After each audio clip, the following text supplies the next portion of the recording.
السلام عليكم ورحمة الله تعالى وبركاته. أخي الحبيب، كنا قد تحدثنا عن سنن الصلاة المؤكدة، وسبق أن تعرضنا لسجود السهو. سجود السهو الذي هو السجود القبلي والسجود البعدي. السجود القبلي بكل بساطة هو قبل السلام، بمعنى أنك تتحي أخي المؤمن، وقبل ما تسلم، قبل ما تقول السلام عليكم، تقول الله أكبر بهذه الطريقة، الله أكبر، ثم السجدة الثانية، ثم تتحي. بطبيعة الحال عندنا في المذهب المالكي تشهد لابد له من كلام، إذا تقول ولو الصيغة الأولى: تحية لله الزكيات الطيبات صلوات لله، السلام عليك أيها النبي ورحمة الله تعالى وبركاته، السلام علينا وعلى عباد الله الصالحين، تسلم. هذا السجود القبلي. السجود القبلي فوقاش يدار هذا السجود القبلي؟ إذا نقصي شيء من سنن الصلاة، مثلا حنا نسينا تنصليو المغرب، نسينا التشهد، أنك بدل أنك دير تشهد وقفتي، إذا بطبيعة الحال إذا وقفتي واستويت واقفا، هذا يسمى الوقوف أو القيام لقراءة الفاتحة، ما يمكنلكش ترجع. إذا كنت باقا ما استويتي واقفا فإنك ترجع، ولكن إذا وقفتي ما ترجعش. وبالتالي تدير في المخيلة ديالك بأنك راه عندك نقص ديال سنة من سنن الصلاة المؤكدة، وهي التشهد.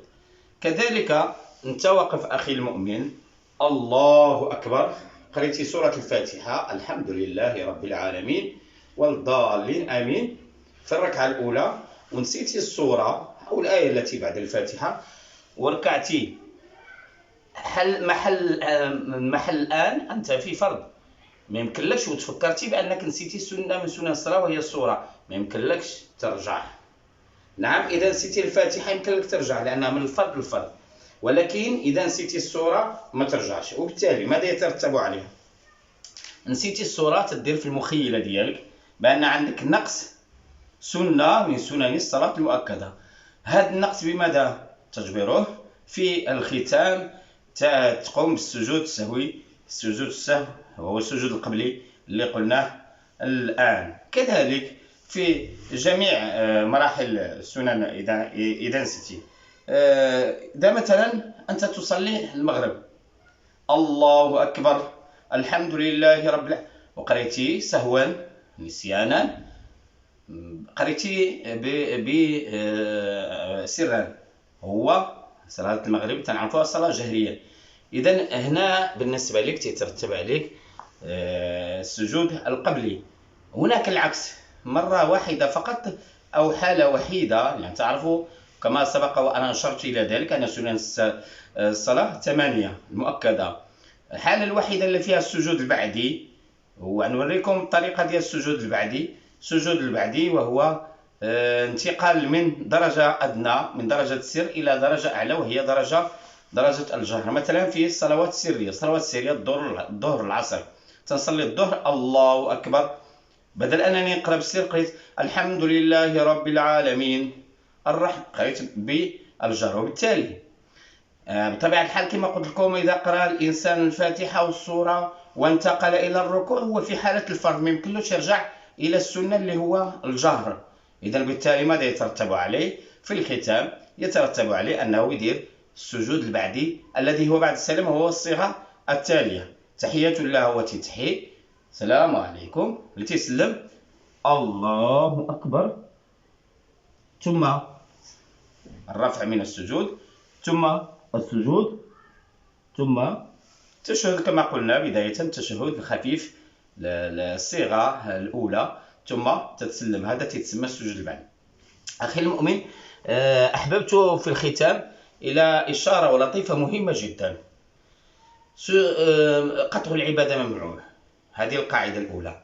ثانية، حتى حبيبنا رسول الله صلى الله عليه وسلم حدث له سهو في صلاته، هذه ينبغي أن يتفطن لها المؤمن، وهو يعلمنا وهو قدوتنا وحبيبنا محمد صلى الله عليه وسلم. الرسول صلى الله عليه وسلم حكي عنه أنه كان يصلي الظهر وفي رواية العصر، فسلم من اثنتين، من ركعتين. فالتفت إلى الناس فلم يتكلم أحد، لكن أحد الصحابة وهو المعروف أو المشهور بذو اليدين قال له: قصرت الصلاة يا رسول الله أم نسيت؟